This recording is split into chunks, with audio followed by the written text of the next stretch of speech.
forth between you and Mike over the years. You know, y'all had y'all battles on the court, and even, you know, after basketball, you know, y'all still have a certain level of differences. Do you feel like that's something that's going to always be there, or do you think that one day that'll be something that works itself out? That's up to him. That's up to him.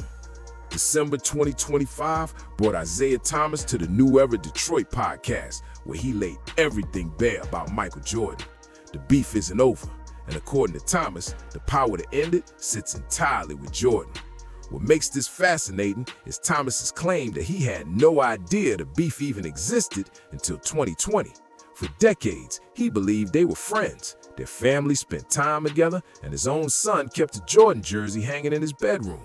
Then, The Last Dance documentary aired during COVID, and Thomas watched Michael Jordan tell millions of viewers that he hated Isaiah Thomas. That moment changed everything. When someone asked Thomas directly whether the differences between him and Jordan would ever work themselves out, his answer came quick. That's up to him. His next words explained exactly where he stands. Me and my family, while he was in Chicago, we were extremely nice to him, just as brothers. We competed on the floor, but outside of the floor, his family hung out with my family sometimes, so I always thought we was cool. While he was in Chicago, we were extremely nice to him. You know, just as brothers, right? You know, now we competed on the floor, but, you know, outside of the floor, right? His family hung out with my family sometime. You know, we had friends and everything, you know, so I always thought we was cool. And even my son had a Jordan jersey hanging up in his bedroom. Right? The detail that stood out most involves Thomas's own son, who kept a Michael Jordan jersey hanging in his bedroom. Isaiah Thomas, the man who led the Bad Boy Pistons and helped create the Jordan rules, allowed his kid to rock MJ's jersey in their house. When the Dream Team controversy first surfaced back in 1992, Jordan quickly denied having anything to do with Thomas being left off the roster. And Thomas believed him because he understood how media could twist stories. Everything shifted with The Last Dance. Jordan's producers reached out personally, sending emails that said things like, "I can't tell my story without you. You've been so influential, inspirational with me." Thomas agreed to appear, put on a three-piece suit, showed up for filming, and believed everything was fine. Then the documentary aired, while everyone sat stuck at home during COVID, and Jordan declared that he hated Isaiah Thomas. Thomas's reaction was raw. "That's stuck, man. I feel like he set me up in his video." His ultimatum has remained consistent ever since. Home, and he come out and say, "Man, I hate Isaiah Thomas." That stuck, man. Right? After, like I say, I put on three-piece suit, came dressed, and so I feel like he set me up in his video, right? So then afterwards, he had people calling, "Hey, tell Isaiah, you know, I didn't mean it," and everything else. And this is what I've said, and I'm gonna say it here, and I've always said every time somebody asks me, "Hey, if you didn't mean it, and you said it to the world publicly, then apologize publicly." That's right. Don't have no private meeting with me. That's right. And say, you know, "Hey, I didn't mean to." But if you meant it, stand on it. But if you didn't mean it, you know, then say it publicly. He's chosen not to say it publicly, so until he does, this is where it's at. The world publicly, then apologize publicly. Don't have no private meeting with me. But if you meant it, stand on it. Jordan has sent people to reach out privately with messages that he didn't mean what he said, but Thomas refuses to accept private apologies for public humiliation. Jordan has chosen silence over public apology. And in Thomas's words, until he does, this is where it's at, and I'm good with that. The documentary devoted substantial portions of episodes 4 and 5 to the Bulls-Pistons rivalry, and Jordan's words cut deep. When producers showed Jordan footage of Thomas defending the 1991 walk-off, Jordan didn't bother watching before responding. "Well, I know it's all." Then came the line that damaged everything between them. "You can show me anything you want. There's no way you can convince me he wasn't in. What followed acknowledged Thomas's talent while making Jordan's feelings absolutely clear. I respect Isaiah Thomas's talent. To me, the best point guard of all time is Magic Johnson, and right behind him is Isaiah Thomas. No matter how much I hate him, I respect his game. Jordan ranked Thomas as the second greatest point guard ever, and in that same breath confirmed personal hatred regardless of respect. His contempt extended to the entire organization. Oh, I hated him, and that hate carries even to this day. Jordan described their physical play as making everything personal, and recalled how they physically beat the S out of us during those playoff years. The Dream Team portion presented a different story than what later emerged. Jordan claimed he never explicitly requested Thomas's exclusion, saying it was insinuated that I was asking about him, but I never threw his name in there. That account held up for a few weeks, and then it completely fell apart. Jordan got caught in his own words just weeks after The Last Dance finished airing. Sports Illustrated writer Jack McCallum released audio from a 2011 interview on his podcast, The Dream Team Tapes, and the recording directly contradicted everything Jordan had just claimed. Jordan's own voice stated, "Rod Thorne called me. I said, Rod, I won't play if Isaiah Thomas is on the team." He assured me. He said, "You know what? Chuck doesn't want Isaiah, so Isaiah is not going to be part of the team."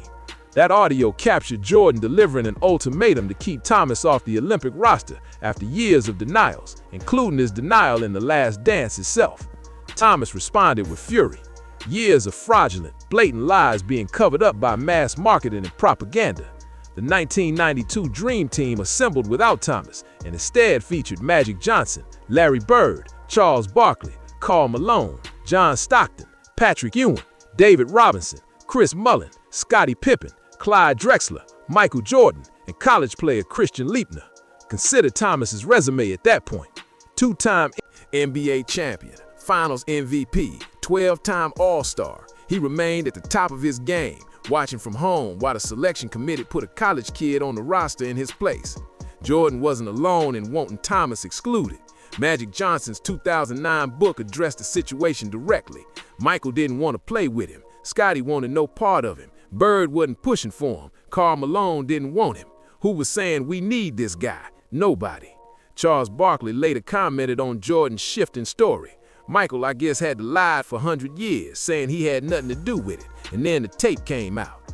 Understanding why so many players despise Thomas and the Pistons requires going back to the late 1980s, because this wasn't just a rivalry, this was sustained combat.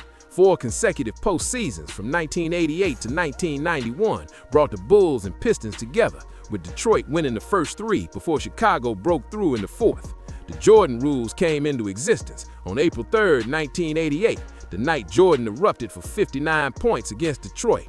Chuck Daly's coaching staff devised a 4-part strategy, forced Jordan left since that was his weaker direction, double team him based on court position, hit him on every screen, and knock him down whenever he reached the paint. John Sally summarized it more directly. The Jordan rules meant F him up.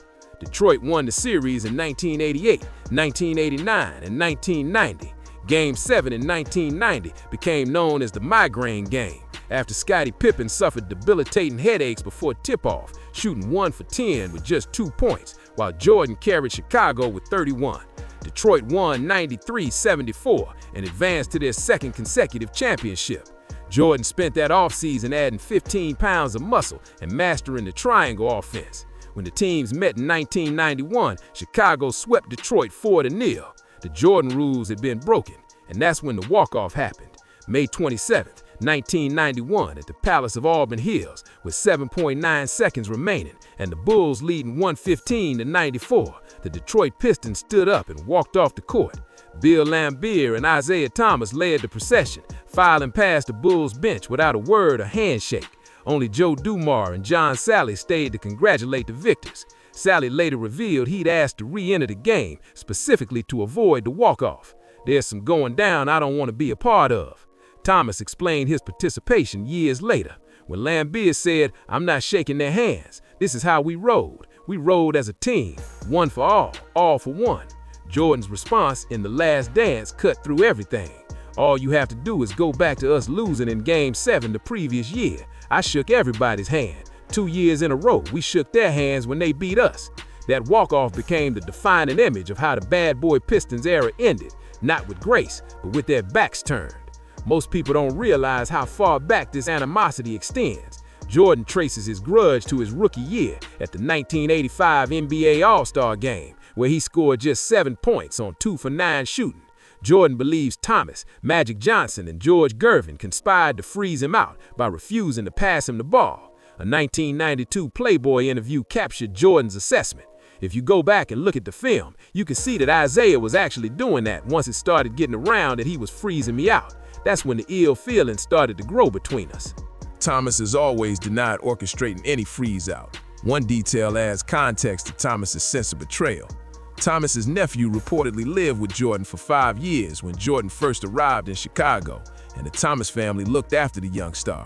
This explains why Thomas felt blindsided by The Last Dance, because he genuinely believed they had a real relationship outside basketball. The NBA community has picked sides across multiple decades. Scottie Pippen stands as Jordan's strongest ally, refusing Thomas's peace overture in 2020 and calling him a snake in his book Unguarded. Magic Johnson's relationship with Thomas carries its own complications. Magic revealed in his book that Thomas questioned his sexuality when Magic announced his HIV diagnosis, writing, "How can a so-called friend question your sexuality like that? I'm sad for Isaiah. He has alienated so many people in his life." On the Jordan-Thomas beef specifically, Magic has appealed for peace. I love both guys, and I hope that both of them can bury this hatchet and move on, because we're too old for this right now. Dennis Rodman sided with Thomas on the Dream Team snub. He should have been there instead of Larry Bird, because Larry Bird was hurt, injured, he could barely play. What's remarkable is Jordan's complete public silence since The Last Dance aired in 2020. 5 years have passed without one word about Thomas's complaints or his demand for an apology. Thomas revealed that Jordan's people have reached out privately. He had people calling, "Hey, tell Isaiah you know I didn't mean it," and everything else. Private reconciliation doesn't interest Thomas. You can't apologize and have a private dinner when you done embarrassed me publicly.